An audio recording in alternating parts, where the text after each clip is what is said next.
Dobrý den, mé jméno je Lukáš Zdychinec a navštěvuji druhý ročník Střední průmyslové školy strojní a elektrotechnické v Českých Budějovicích. Jako moji ročníkovou práci jsem si vybral hologram.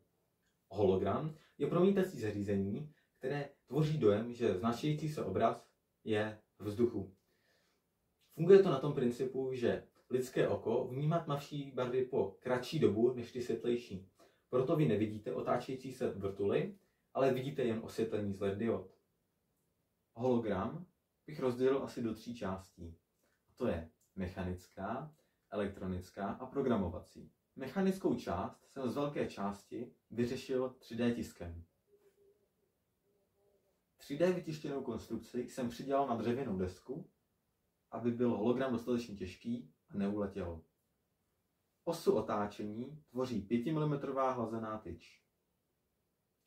Co se týče napájení, to je vyřešeno pomocí staré nabíječky z notebooku, step-down měniče a stabilizátory na hlavní desce.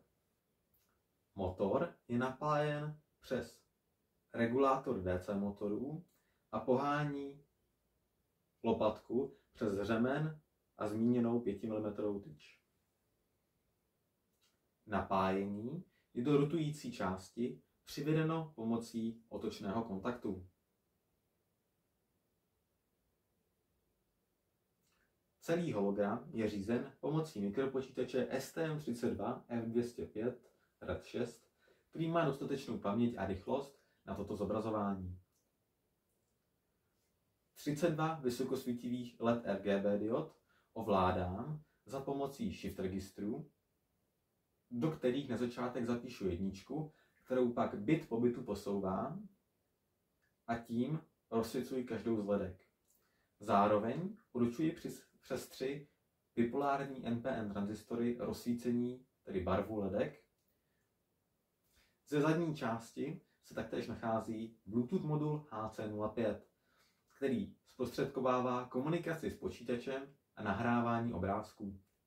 Při návrhu PCB spoje jsem ani nezapomněl na budoucí rozšíření a na desku jsem přidal termistor, fotodiodu a slot pro baterie RTC. Samotný tištěný spoj je vytvořen po domácku, je pocínován pro větší pevnost a s jeho pájením jsem strávil přibližně 10 hodin. Protože používám pouze jednu lopatku, důležité bylo taktéž vyvážit hologram, aby při promítání neskákal. To jsem vyřešil za pomocí šroubků, podložek a matiček. Hologram do své flash paměti umí uložit až 20 obrázků. Ty se můžou nahrát najednou a hologram pak promítá obrázky samostatně. Je tady taky ale možnost připojit hologram k počítači a nahrávat obrázky průběžně. Jeden přenos obrázků trvá přibližně 15 sekund. Mikropočítač jsem programoval programovací jazyce C++. Ten komunikuje s uživatelským prostředím v počítači, které je naprogramováno v programovacím jazyce Python. Uživatelské prostředí funguje následovně. Nejdříve musíme vybrat komport. Poté vložíme obrázky do datové složky a klikneme na tlačítko Poslat obrázky. Obrázky se pošlou do hologramu.